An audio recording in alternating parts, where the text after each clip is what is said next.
Good morning मेरे प्यारे शिक्षक भाई बहनों और मेरे प्रिय विद्यार्थियों। मैं आपका शिक्षक अनिल कुमार जनपद हाथरस से आपके अपने YouTube channel study with your sir में एक बार फिर स्वागत और इस्तकबाल करता हूं। आज प्यारे बच्चों हम राष्ट्रीय आयाम छात्रवृत्ति योग्यता परीक्षा 2024-25 के अंतर्गत सामान्य अध्ययन विषय में भूमंडल में या भूगोल में वायुमंडल टॉपिक पर चर्चा करेंगे, जिससे बहुत सारे प्रश्न परीक्षा में आते हैं, विगत परीक्षा में भी आते रहे हैं, आने वाली परीक्षा में भी काम आएंगे। तो आप ध्यान से प्रश्नों को लिखेंगे, समझेंगे और समझते जाएंगे। तो ये जो आपको रिंग्स दिख रही हैं, ये हमारे वायुमंडल की अलग अलग परतें हैं। सबसे पहले वायुमंडल लिखते हैं। वायुमंडल क्या है? प्रश्न लिखेंगे वायुमंडल क्या है। देखिए वायुमंडल हमारे चारों ओर वायु का घेरा,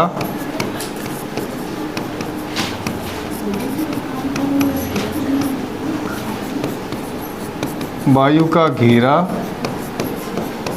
वायुमंडल कहलाता है।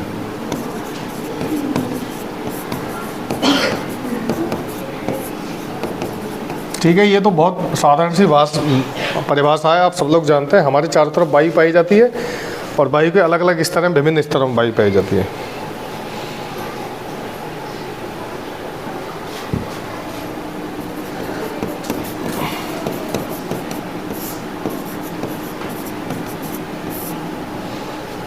अब लिखेंगे आप वायुमंडल को कितने भागों में बांटा गया है।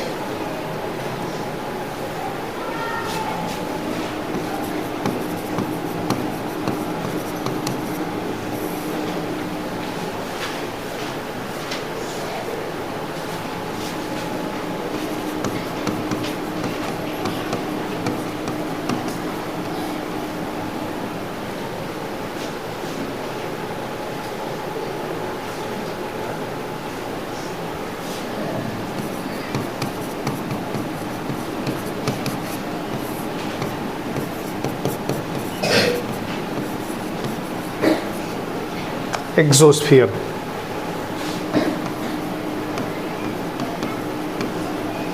आयनोस्फीयर, मेसोस्फीयर,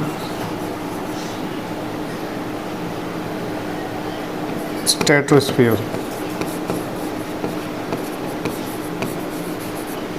और टोपोस्फीयर।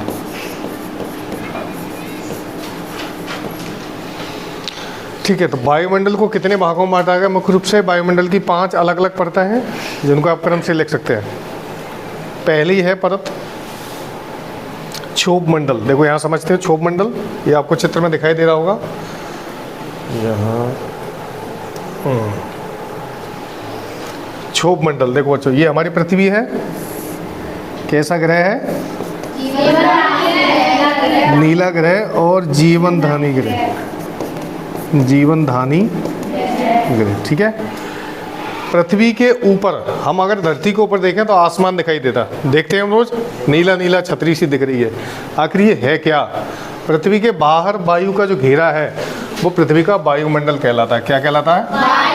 वायुमंडल। यानी वायु का, हमारे चारों ओर जो वायु का घेरा है वह वायुमंडल कहलाएगा। उसकी अलग अलग परतें हैं, कौन से मंडल में क्या होता है, कौन सी घटना होती है, ये सब विस्तार से समझाएंगे हम। तो सबसे पहला मंडल जो है बच्चों वो आता है क्षोभ मंडल, जिसको अंग्रेजी में बोलते हैं टोपोस्फियर। और इसकी ऊंचाई कितनी होती है? तो जिस भूपर्पटी पे हम खड़े हैं यहाँ से 18 से 20 किलोमीटर तक, कितना? 1820 नहीं, 18 से 20 किलोमीटर तक की ऊंचाई तक क्षोभ मंडल पाया जाता है। ठीक है, और क्षोभ मंडल में बच्चों जितनी भी मौसमी घटनाएं होती हैं, यहाँ मौसमी का मतलब मौसमी नहीं है, मौसमी यानी आंधी तूफान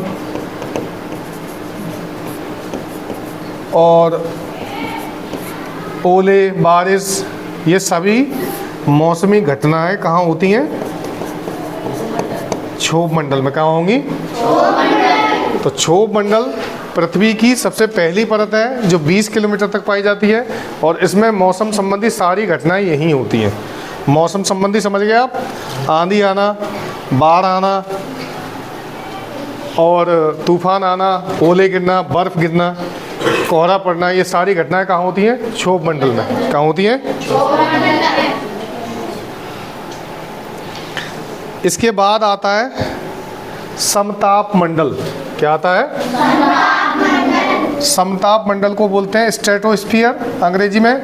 और समताप मंडल में हलचल कम होती है। क्या कम होता है? हलचल। और इसी में पाई जाती है आपकी ओजोन लेयर यानी ओजोन परत, जिससे प्रकाश की किरणें छनकर जमीन पर आती हैं और परावर्तित होकर वापस लौट जाती हैं, जिससे प्रकाश की किरणों में मौजूद हानिकारक अवरक्त किरणें वापस लौट जाती हैं।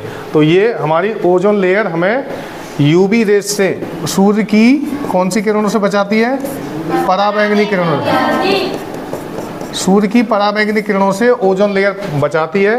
तो समताप मंडल का जो निचला हिस्सा है वो ओजोनोस्फीयर कहलाता है या ओजोन मंडल कहलाता है। क्या कहलाता है? तो समताप मंडल में ही ओजोन मंडल है। दूसरा मंडल है ये। पहला था क्षोभ मंडल। क्षोभ मंडल में क्या होता था? मौसम संबंधी घटना है। और समताप मंडल क्षोभ मंडल से अधिक शांत होता है। तो यहाँ प्लेन उड़ते हैं। देखो मैं प्लेन बनाने की कोशिश कर रहा हूँ। चलो प्लेन तो बन गया। यहाँ जितने भी हवाई जहाज होते हैं वो यहीं उड़ते हैं। क्यों उड़ते हैं? क्योंकि यहाँ पे मौसम संबंधी गर्जना, तेज आंधी, तूफान बहुत कम मात्रा में होते हैं। इसलिए अगर ये प्रश्न आया कि वायुयान कौन से मंडल में उड़ते हैं, तो समताप मंडल में। कहाँ उड़ते हैं? और इसकी ऊंचाई होती है बच्चों 50 किलोमीटर तक। कितनी होती है? 50 किलोमीटर। हम भूपर्पटी से नाप रहे हैं, यानी पृथ्वी की क्रस्ट से ये कितना ऊंचा है? 50 किलोमीटर। आप इसमें से अलग अलग प्रश्न बना के लिख सकते हैं। मैं जो समझा रहा हूँ उसमें से छोटे छोटे कई क्वेश्चंस बनेंगे। समताप मंडल क्या होता है? समताप मंडल कितनी ऊंचाई तक होता है? समताप मंडल में कौन सी घटनाएं होती हैं? ओजोन मंडल कहाँ स्थित होता है? ओजोन मंडल हमें किस चीज़ से बचाता है? तो आप ये छोटे छोटे क्वेश्चंस बहुत सारे इसमें से बना सकते हैं अपने हिसाब से। जब तुम्हारे कॉन्सेप्ट समझ में आ जाएगा तो प्रश्न अपने आप ही समझ में आ जाएंगे। ठीक है, अब अगले मंडल पे चलते हैं बच्चों, जो कि है मध्य मंडल। क्या है? ये सबसे ठंडा मंडल कहलाता है बच्चों। और अगर भूपर्पटी से देखें तो इसकी ऊंचाई है 100 किलोमीटर, 80 किलोमीटर, सॉरी 80 किलोमीटर भूपर्पटी, यानी जिस धरती पर हम खड़े हैं वहाँ से 80 किलोमीटर ऊपर जाने पर मध्य मंडल आ जाता है, मीजोस्फीयर। क्या आ जाता है? मीजोस्फीयर या मध्य मंडल। और ये सबसे ठंडा मंडल होता है। कैसा होता है? सबसे ठंडा मंडल होता है। ठीक है, तो इसमें से 3 क्वेश्चन बन गए।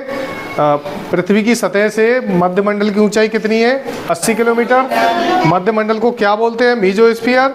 और मध्य मंडल को दूसरा नाम क्या है? तो सबसे ठंडा मंडल। ठीक है, मंडल माने स्थान है, वायु का स्थान। क्या? वायु का स्थान। और देखो एक बच्चों यहाँ पे क्वेश्चन बता देता हूँ कि जिसे हम आसमान बोलते हैं, कि कहाँ पे? आसमान पे।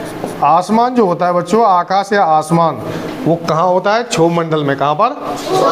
तो जब भी आप ऊपर देखेंगे बाहर जाकर और नीला नीला जो दिखाई देगा तो वो होगा हमारा क्षोभ मंडल, टोपोस्फियर, जिसको हम आसमान भी कहते हैं। ठीक है, आगे देखते हैं।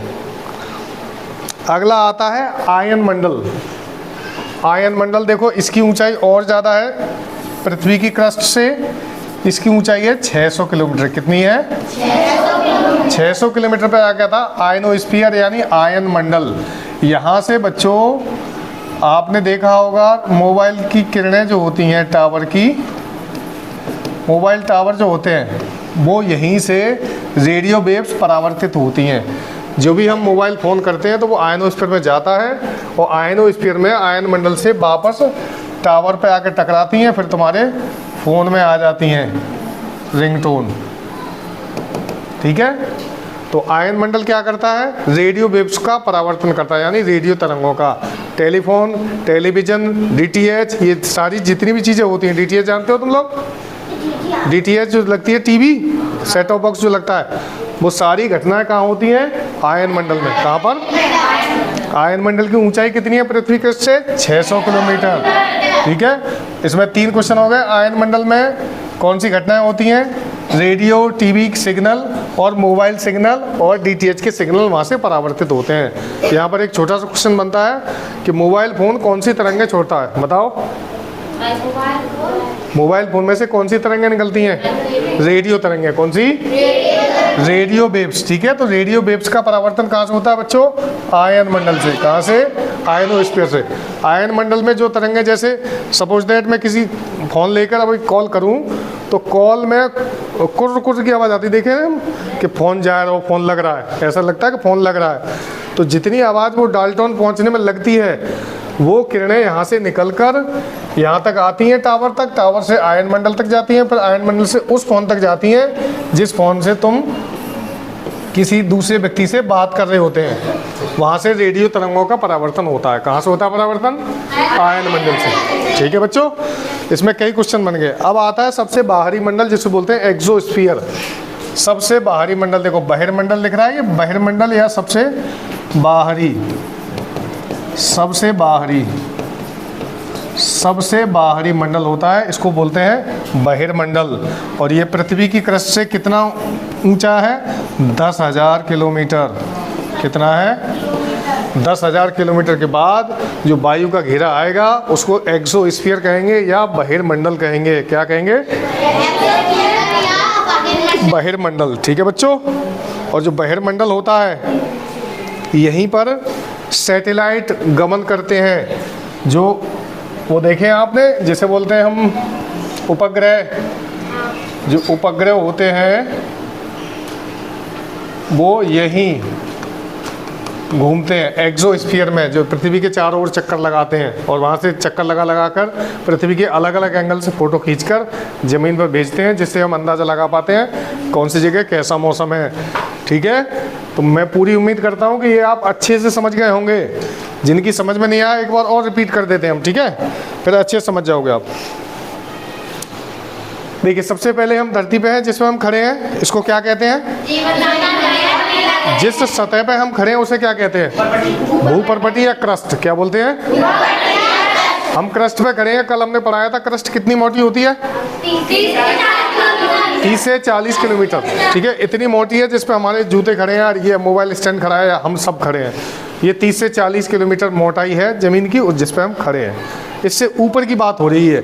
कल हमने पृथ्वी की आंतरिक संरचना की बात की थी, क्या क्या पाया जाता है उसमें, कैसे कैसे पाया जाता है, कौन किसका बना होता है, कौन सा तत्व कितना पाया जाता है। ठीक है, अब वायुमंडल की बात करते हैं, जो कि वायुमंडल पृथ्वी का ही हिस्सा है।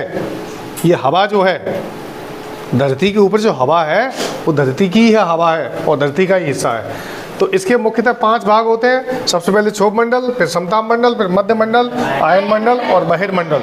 ठीक है, अगर ये पूछा जाए कि ओजोन मंडल कहाँ पाया जाता है? समताप मंडल में। कहाँ पे? तो कुछ मंडलों के नाम 2-2 हैं, उनको भी अच्छे से याद कर लेंगे।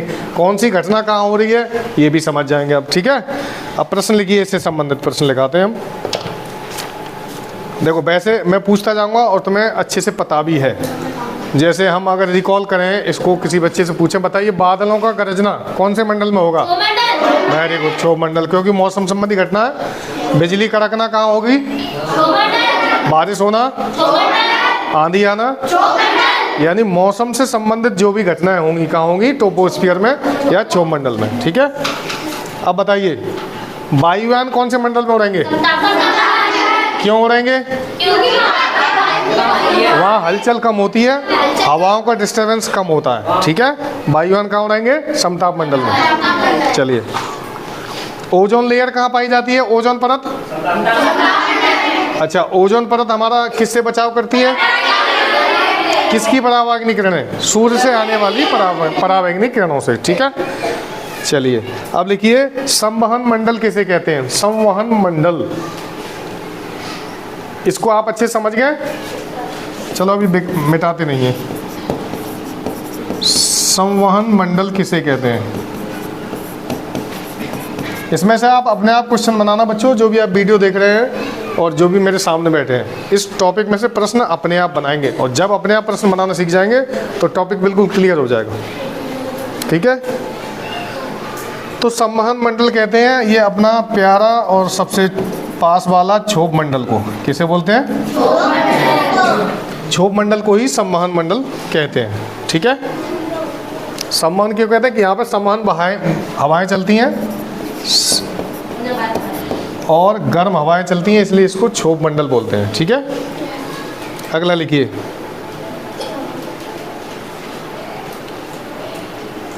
क्षोभ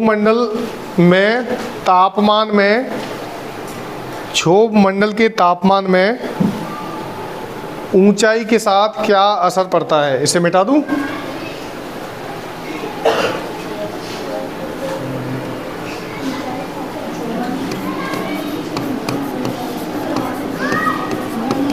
क्षोभ मंडल में ऊंचाई के साथ क्या असर पड़ता है? देखिए, ट्रोपोस्फीयर जो था पृथ्वी का बाहरी मंडल था, सबसे पहले यही तो था क्षोभ मंडल। तो इसमें ये पूछा गया है ऊंचाई बढ़ने पर क्षोभ मंडल में क्या असर पड़ेगा इसके तापमान पर। ऊंचाई बढ़ने के साथ इसका तापमान जो होता है बच्चों, टेम्परेचर, वो क्या होता है? घटता है। ठीक है, जैसे जैसे हम ऊपर जाएंगे वायुमंडल में और अधिक ठंडा होता जाएगा, और सबसे अधिक ठंडा होगा बहिर्मंडल। कौन सा? बहिर्मंडल में क्या होता है? सैटेलाइट, उपग्रह छोड़े जाते, वहीं घूमते हैं। तो ऊंचाई के साथ क्षोभ मंडल में जितनी ऊंचाई पे जाएंगे टेम्परेचर कम होगा। कितना ऊंचे जाने पर टेम्परेचर कम होगा? तो 165 मीटर जाने पर, कितना? 165 मीटर जाने पर 1 डिग्री सेंटीग्रेड तापमान कम हो जाएगा। ठीक है, 165 चलेंगे हम ऊपर और 1 डिग्री सेंटीग्रेड तापमान कम हो जाता है। अब यहाँ एक प्रश्न बनता है, हमारे कमरे का तापमान कितना होता है? Room temperature?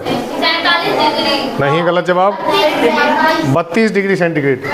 32 डिग्री फ़ारेनहाइट है, 32 डिग्री फ़ारेनहाइट और 27 डिग्री सेंटीग्रेड। ठीक है, तो इतना तापमान हम हर समय महसूस करते हैं। ठीक है, गर्मी के दिनों में टेम्परेचर बढ़ जाता है बाहर का, लगभग 46-52 तक हो जाता है। सर्दी के दिनों में इस समय जो तापमान है वो 30 या 35 के लगभग रहेगा। ठीक है, तो क्षोभ मंडल में कितना ऊंचा जाने पर टेम्परेचर असर पड़ता है? 165 मीटर ऊपर जाएंगे तो 1 डिग्री टेम्परेचर कम हो जाएगा। ठीक है, अगला लिखिए।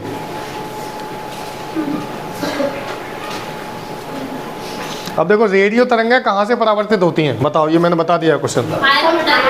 आयन मंडल, राइट आंसर। अगर जिसको ना पता हो तो लिख लो, आयन मंडल से रेडियो तरंगें परावर्तित होती हैं।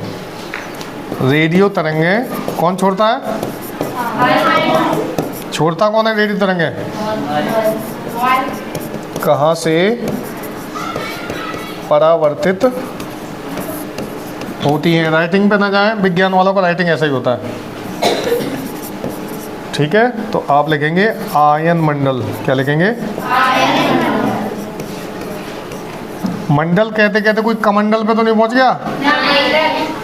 कमंडल भी मंडल ही है, किसका? उसमें जो पदार्थ डाल दो उसी का मंडल है वो।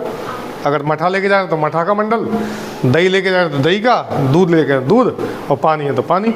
ठीक है,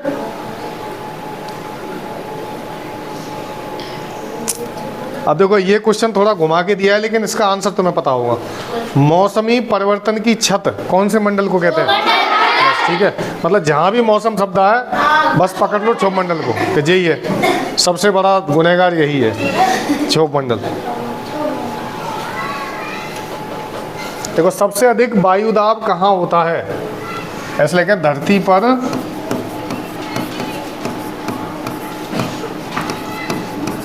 सबसे अधिक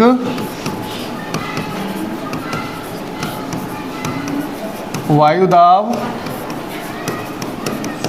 कहाँ होता है? तो आप लिखेंगे समुद्र तल पर। जैसे मान लो ये प्रशांत महासागर है, ठीक है, तो इसका जो ये रिवर बैंक होगा, ये तल जो होगा, यहाँ सबसे अधिक वायुदाब होता है, क्योंकि यहाँ पे जल वाष्प पाई जाती है। क्या पाई जाती है? जल वाष्प क्या है? गीली हवा, यानी मॉइस्चर्ड एयर। देखो बच्चों, समुद्र के किनारे अगर हम जाएं कभी, तो वहाँ पर हमारा पसीना नहीं सूखता। वैसे तो मैं भी नहीं गया समुद्र के किनारे, अगर तुम कभी जाओ तो देखेंगे वहाँ चिपचिपी गर्मी पड़ती है, बहुत ज़्यादा गीली। जैसे सर्दी के मौसम में गर्मी पड़ती है, बरसात के मौसम में जो गर्मी पड़ती है, उस गर्मी में पसीना नहीं सूखता, कितनी भी कोशिश कर लें हम। क्यों? क्योंकि हवा में नमी के कण होते हैं, जलवाष्प होती है। क्या होती है? जलवाष्प। और ये शरीर से चिपक जाती है। तो जलवाष्प जो है भारी होती है बच्चों। कैसी होती है? भारी। अगर ये पूछा जाए सबसे भारी गैस कौन सी है, तो जलवाष्प और कार्बन डाइऑक्साइड। कार्बन डाइऑक्साइड भी सबसे भारी गैस है, अभी क्वेश्चन में लिखाएंगे आगे हम। ठीक है, तो ये क्वेश्चन हो गया। सबसे अधिक वायुदाब कहाँ होता है? समुद्र के किनारे या समुद्र तल पर। समुद्र तल से मतलब यहाँ तो मैं थोड़ा बैंक समझा गया हूँ, इसकी बॉटम जो होती है, बॉटम, यहाँ पर वायुमंडलीय दाब सबसे ज़्यादा होता है। ठीक है, समुद्र से याद आया, कल हमने एक क्वेश्चन बताया था, सबसे गहरा समुद्र कौन सा है? बहुत अच्छे, प्रशांत महासागर। आज बच्चे पढ़ के आए हैं। तो बच्चे भी, जो हमारे बच्चे सामने बैठे हैं और तुम जो बच्चे देख रहे हैं, ये प्रशांत महासागर ही होते हैं। इन्हें कभी शांत मत करो, ये प्रशांत हैं, इनमें लहरें उठने दें और फिर उन लहरों का परिणाम या आंसर देकर इनको शांत कीजिए। क्योंकि अगर बच्चे शांत हो गए तो ज्ञान ही नष्ट हो जाएगा। कैसे कोई सीखेगा जब तक अंदर क्रिएटिविटी ना आए, कोई नई बात मन में ना कुल बुलाए, तो बच्चा सीखेगा कैसे? चलिए आगे चलते हैं। लेकिन भूकंप की उत्पत्ति से पहले वायुमंडल में कौन सी गैस बढ़ जाती है? भूकंप की उत्पत्ति, देखो यहाँ पे हम क्वेश्चन पूछना चाहेंगे, भूकंप क्या है, कोई बताए? धरती का कांपना। पृथ्वी के भीतर अगर हम जाएं मेंटल में, कहाँ जाएंगे? मेंटल में जाएंगे, जो कि कितनी मोटी होती है? Very good, 2900 kilometre. इसमें पाई जाती है बच्चों टेक्टोनिक प्लेट्स। क्या पाई जाती हैं? टेक्टोनिक प्लेट पाई जाती हैं। अब प्लेट का मतलब चाहे घर वाली प्लेट ना, जिसमें रोटी रख के खाते हैं हम। ये पहाड़ों के बहुत बड़े बड़े समूह होते हैं, बहुत बड़े बड़े पहाड़। और जब ये खिसकते हैं आपस में, जब खिसकते हैं तो इसमें से तरंगें निकलती हैं। क्या निकलती हैं? तरंगें। और एक गैस निकलती है जिसका नाम है रेडान। कौन सी गैस है? रेडान, जो कि ये अक्रिय गैस है। कैसी है? अक्रिय गैस। ठीक है, तो प्रश्न ये था, भूकंप आते समय वायुमंडल में कौन सी गैस बढ़ जाती है? लिख लीजिए, भूकंप आते समय वायुमंडल में कौन सी गैस बढ़ जाती है? तो आप लिखेंगे रेडान। कौन सी लिखेंगे? रेडान। ये अक्रिय गैस है, यानी ये हवा से हल्की गैस होती है और मुक्त अवस्था में पाई जाती हैं, यानी फ्री स्टेट में, मुक्त अवस्था में वायुमंडल में पाई जाती हैं। और कितनी होती है? हीलियम, क्रिप्टन, जीनन, रेडान, आर्गन, ये होती हैं अक्रिय गैसें। कैसी होती हैं? अक्रिय गैसें। ये किसी के साथ क्रिया नहीं करती हैं और फ्री घूमती हैं वायुमंडल में। ठीक है, इन्हें अक्रिय गैसें बोलते हैं। ठीक है, तो जब भूकंप आता है तो वायुमंडल में अचानक से कौन सी गैस बढ़ जाती है? रेडान। कौन सी बढ़ जाती है? रेडान, जो कि एक बिना क्रियाशील गैस है। ठीक है, अब लिखिए। अच्छा, ये वाला क्वेश्चन आपको पता होगा, पृथ्वी की सतह पर CO2 कितनी पाई जाती है बच्चों? कार्बन डाइऑक्साइड 0.036%, पूरा 3 स्थान तक है ये। और 0.03% भी ठीक है। अब कक्षा 6 के बच्चे बताएंगे, वायुमंडल में सबसे अधिक कौन सी गैस पाई जाती है? Carbon dioxide. नहीं, हम सब मर जाएंगे इतनी पाई जाएगी तो। 6 वाले बताएं। हाँ बोलो। गलत जवाब। नाइट्रोजन पाई जाती है बच्चों, नाइट्रोजन। वायुमंडल यानी पृथ्वी का जो वायुमंडल है, ये जो वायु का घेरा है, इसमें पाई जाती है 78% नाइट्रोजन। कौन सी? और 21% ऑक्सीजन। और CO2 का परसेंटेज लिखी दिया हमने। ठीक है, ये प्रमुख गैसें हैं जिनसे वायुमंडल बनता है या वायुमंडल में पाई जाती हैं। नाइट्रोजन, ऑक्सीजन और कार्बन डाइऑक्साइड। कौन कौन सी? नाइट्रोजन, ऑक्सीजन और कार्बन डाइऑक्साइड। ठीक है, ये वायुमंडल में पाई जाती है अलग अलग परसेंटेज में। अगर ये पूछा जाए, ध्यान दें इधर, नो टॉकिंग, सबसे अधिक कौन सी अक्रिय गैस पाई जाती है? देखो, वैसे अगर क्रियाशील गैस देखी जाती है तो नाइट्रोजन पाई जा रही है। कौन सी पाई जा रही है? अगर अक्रिय गैस पूछा जाए तो पाई जाएगी आर्गन। कौन सी पाई जाएगी? आर्गन। अब ये बताओ प्यारे बच्चों, आर्गन गैस किस में भरी जाती है? एक बिल्कुल सही जवाब। विद्युत बल्ब जो होता है, इसमें आर्गन गैस होती है। कौन सी होती है? Argon gas. और जो ट्यूबलाइट होती है उसमें भी आर्गन होती है, क्या होता है उसके साथ, आर्गन के साथ, बताओ। बिल्कुल सही जवाब, Hg वाष्प। जो पहले ट्यूबलाइट चलती थी वाइट कलर की 4 फुट की गोल गोल, अब तो LED ट्यूबलाइट्स चल रही हैं, लेकिन पहले जो ट्यूबलाइट होती थी वाइट कलर की उसमें आर्गन गैस के साथ मरकरी की भाप होती थी। अगर वो टूट जाए तो उसको हाथों में से बचा के रखते हैं, अगर घुस गया हाथ में तो जहरीली मरकरी जो होता है वो पारा, वो बहुत जहरीली धातु होती है बच्चों, ठीक है। और पारा कैसी धातु है, द्रव धातु। कैसी है, कमरे के तापमान पर ये द्रव अवस्था में रहती है पारा। पारे से 3 क्वेश्चन बनते हैं। पारे का घनत्व कितना होता है, 13,600 कितना किलोग्राम प्रति मीटर क्यूब। 13,600 किलोग्राम प्रति मीटर क्यूब पारे का घनत्व होता है। घनत्व बोलते हैं स्थान घेरने की प्रवृत्ति को, कौन सी वस्तु कितना स्थान घेरती है। आगे देखते हैं अगला क्वेश्चन। लिखिए मॉन्ट्रियल प्रोटोकॉल क्या है। मॉन्ट्रियल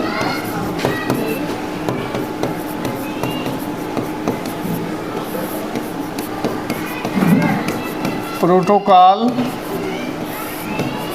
क्या है। देखो ध्यान दें इधर, कक्षा 6 के बच्चे पूरी तरह ध्यान नहीं दे रहे, मैं अच्छे से समझ रहा हूँ। हमारे वायुमंडल के लिए सबसे खतरनाक अगर कोई गैस है तो वो है CO2। क्या है, CO2 और CFC। ये क्या है, क्या कहते हैं इसे, क्लोरोफ्लोरोकार्बन। इसको बोलते हैं क्लोरो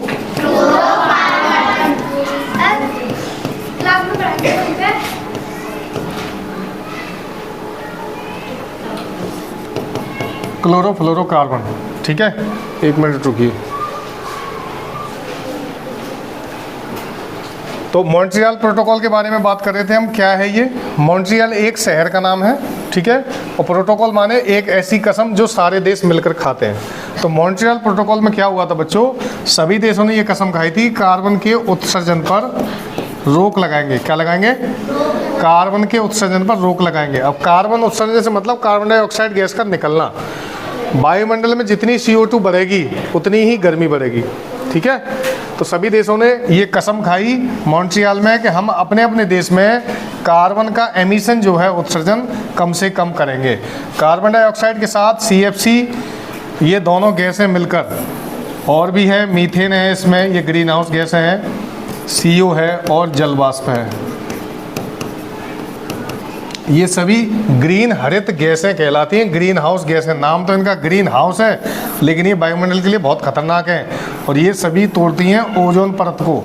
क्या करती हैं, ओजोन परत के टूटने से क्या होगा, हमारे समताप मंडल में एक ओजोन परत पाई जाती है और वो ओजोन परत जो है हमें सूर्य की परावैंगनिक किरणों से बचाती है।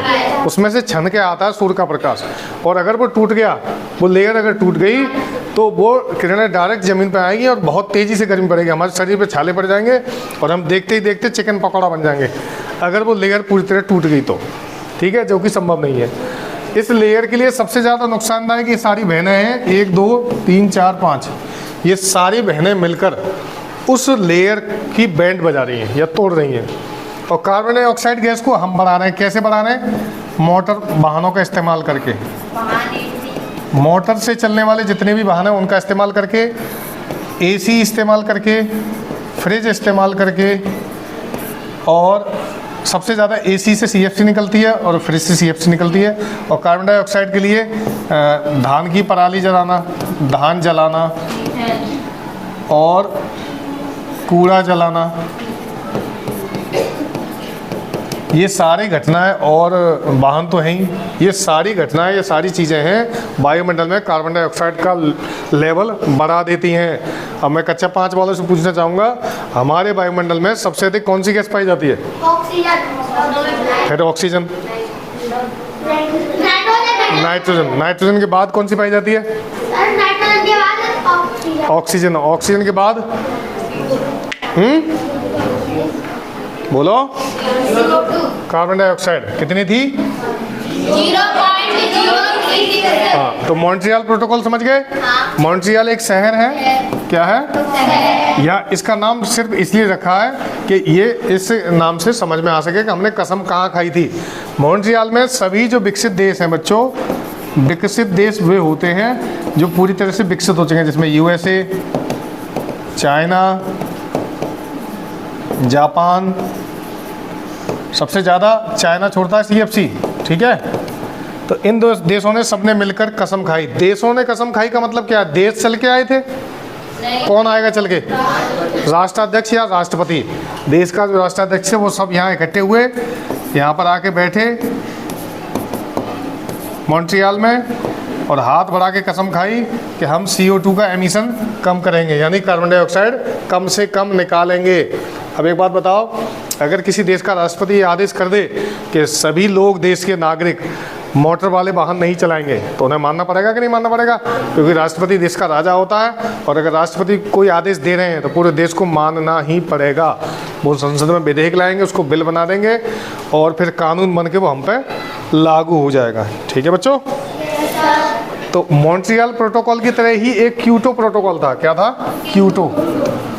क्योटो प्रोटोकॉल, ठीक है। तो उसमें भी यही सारी बातें कही गई थी जो मॉन्ट्रियल प्रोटोकॉल में कही गई थी। मॉन्ट्रियल प्रोटोकॉल में मुख्य रूप से क्या कहा गया था कि जितने भी विकसित देश हैं सब ये कसम खाओ कि हम अपने अपने देश में कार्बन डाइऑक्साइड गैस का लेवल जो है, जो बढ़ रहा है धीरे धीरे, उसको कम करने का प्रयास करेंगे। ठीक है, यही मॉन्ट्रियल प्रोटोकॉल था और ऐसा ही क्योटो प्रोटोकॉल है। ये दोनों पर्यावरण संरक्षण के लिए माने जाते हैं। किसके लिए? पर्यावरण संरक्षण या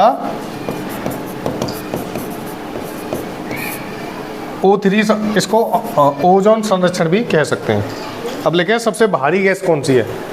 सबसे भारी गैस है कार्बन डाइऑक्साइड, सबसे भारी है CO2, ठीक है, और जलवाष्प भी है इसके बाद।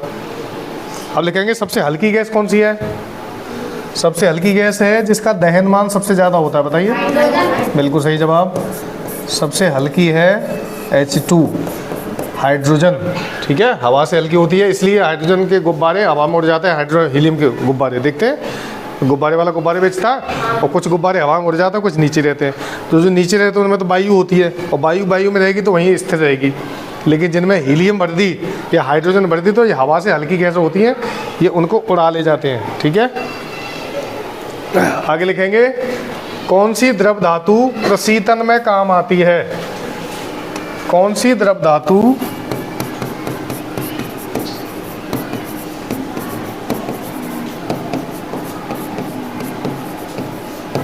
प्रशीतन जानते हो? हिंदी का वर्ड है रेफ्रिजरेशन।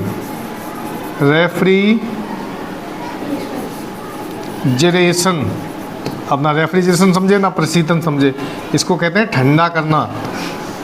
अब समझ गए? तो कौन सी गैस आपने देखा होगा जिसे हम कोल्ड बोलते हैं? Cold storage. कोल्ड स्टोरेज देखे आपने? स्टोरेज, जिसको कोल्ड स्टोर बोलते हैं या कोल्ड स्टोरेज बोलते हैं, कोई कोल्ड बोल देते हैं। ठीक है, कोल्ड स्टोरेज में कौन सी गैस प्रशीतन के काम आती है? तो एक तो होती है अमोनिया। कौन सी होती है? अमोनिया। और अगर लिक्विड गैस पूछी जाए कि द्रव गैस कौन सी है, तो द्रव गैस है बच्चों नाइट्रोजन। कौन सी है? नाइट्रोजन बहुत अधिक ठंडी होती है और आजकल बड़ी बड़ी शादी पार्टियों में हमने देखा है नाइट्रोजन की आइसक्रीम भी मिलती है। इतनी ठंडी होती है कि वो धुआं सा उठता है एकदम, उसमें निकालते ही भाप से निकलती है। ठीक है, देखो वायुमंडल हमने इसमें पूरा कवर कर दिया। आप लोग आए उससे पहले हम वायुमंडल के बारे में सारी चीज़ें पढ़ा चुके थे। ये जितने महत्वपूर्ण क्वेश्चन इस पर बन रहे हैं, कोशिश की है सभी को समझाने की, अच्छे से डिस्क्राइब करने की। बोलने में या लिखने में कोई मिस्टेक हो गई हो तो उन्हें निगलेक्ट करना, क्योंकि हमारा उद्देश्य पढ़ना है, न कि कमियाँ निकालना। तो आप सब लोग मेहनत से पढ़ते रहिए और हमारे चैनल को देखते रहिए। वीडियो को पूरा देखें, स्किप ना करें, क्योंकि इसमें एक एक चीज़ जानकारी की समझाई गई है और इस वीडियो से बहुत सारे क्वेश्चंस बनेंगे और राष्ट्रीय IIM छात्रवृत्ति योग्यता परीक्षा में आएंगे। तो सभी को अग्रिम शुभकामनाएं, मेहनत से पढ़ते रहिए। Thank you very much.